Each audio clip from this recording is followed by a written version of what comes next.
Today we're going to look at a 1965 lime green, that's a flamboyant lime green Schwinn Stingray. This is the basic model, the non-deluxe, so it doesn't have the fenders on it. So this bike is a July of '65, so this is the larger frame, and we'll go over that. So the early '65s had a shorter frame, they were lower to the ground, they had a 4.5-inch crank on them. So this is a July '65, so they had extended they had raised the frame up off the ground, and by doing that, they were able to stretch the crank by 1 inch to make it a little more of a larger bike to cater to the older kids on the sales of these bikes. So now this bike here, we changed out the back wheel because this bike's already sold, so it's going to, some of this is for the new owner's request. So we put a 2-speed Bendix Overdrive back wheel on this. We're going to show how that operates.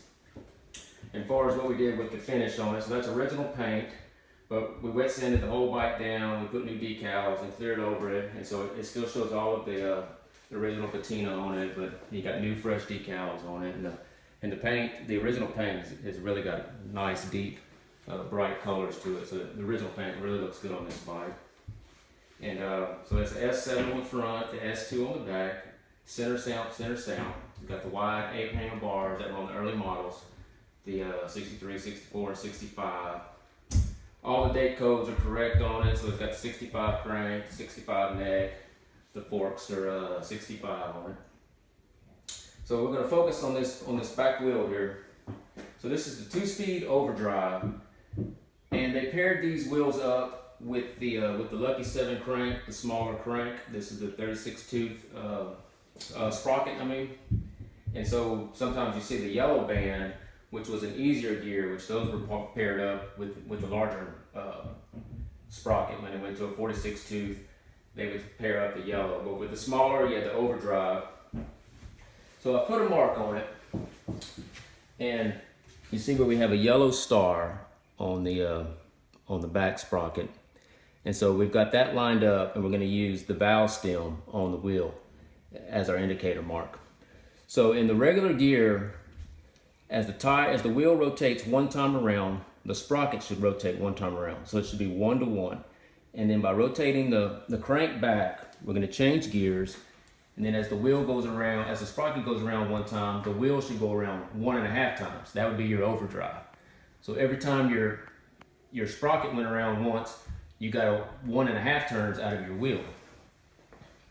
Okay, so I'm going to turn it. So right now we are in the 1 to 1, which will be a normal ratio. We're going to try to keep it slow so the wheel doesn't spin. And we're going to stop it right here at the bottom. And there, so we have 1 to 1. So the valve stem went around one time, the star went around one time. Now we're gonna shift gears, but you just rotate it back like you hit the brakes.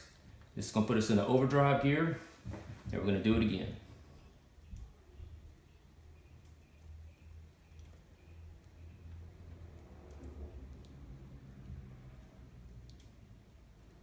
All right, so now our stars went around one time. You see our valve stem is on the top, so our wheel rotated 1.5 times. So that's how your Bendix Overdrive worked. We're going to take this bike down. We're going to compare it to an earlier '65, so you can see the difference in the height and length of the crank. And we're going to compare it to a '64, so we can talk about the sissy bar and the mount. Thank you. All right, so we got the bike down. We're going to take it for a ride, and after we ride it, we're going to do one more segment of the video. We're going to compare it to a '64 and an early '65. Kind of look at the difference as Schwinn was changing their bikes as they went along. So we got it down, so it's got the white grips on it, which were right. The 63, 64, and 65 all had the white grips, but this is a reproduction seat, and it's a different style sissy bar, which we'll talk about why we did that. This was kind of the new owner's request, because he's going to be using the bike as a rider to kind of match his height. And of course the 2-speed was not original to this bike. If it would have had a 2-speed, it would have had a handbrake on it, but we added this because of the type of riding that he's going to be doing with it. So this would originally had a red band single. But I'm going to take it for a quick ride, and I'm going to try to shift the gears. I'm going to try to stay close, and just like we showed inside, I'm going to just show it working. So I think I'm in the easy gear right here, so this should be the 1 to 1, feel like a regular bike.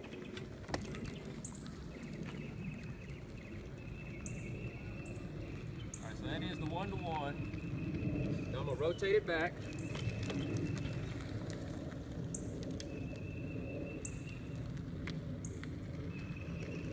That puts you in the next gear, which makes it a lot harder to pedal.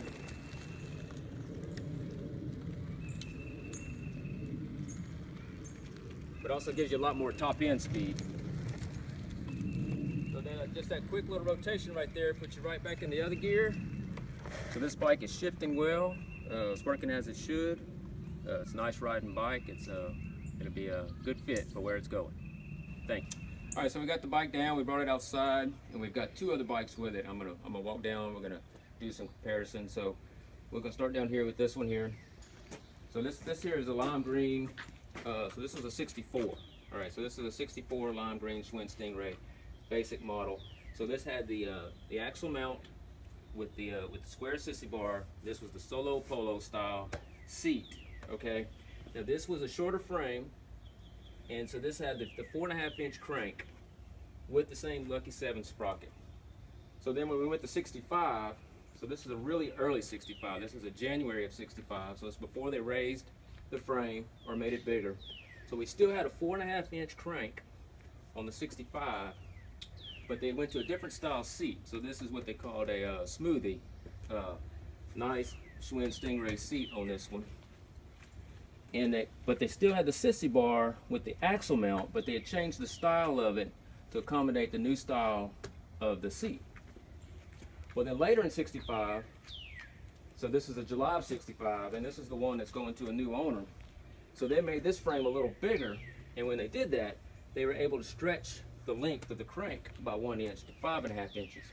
So if you were to put this crank on an early model 65 or a 64 or 63, your pedal would hit on a sharp turn. If you went around a sharp corner and your pedal was down on that side, your pedal would hit the concrete.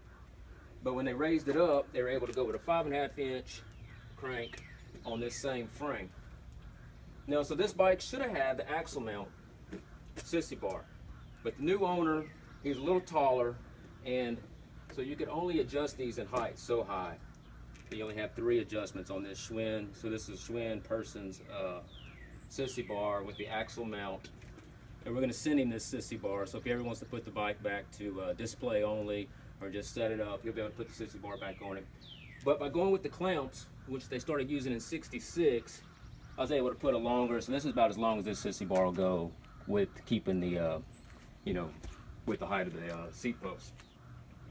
So everything else is correct on this. So this is a reproduction seat. Put a nice seat on it, but we're also going to send him, he's going to get the original seat off of it, but you can see the condition of it. So if he ever wanted to put the bike back to display only, put this sissy bar on there, put the seat on there, and he could go as far as finding a single speed back wheel, which would have been original to the bike. So we upgraded the bike with the back wheel, the taller sissy bar, and a reproduction seat, because he's going to use it as a rider. All right, so I appreciate you watching, and I hope that gives you some information on the difference between 64, early 65, and then the later 65. Thank you.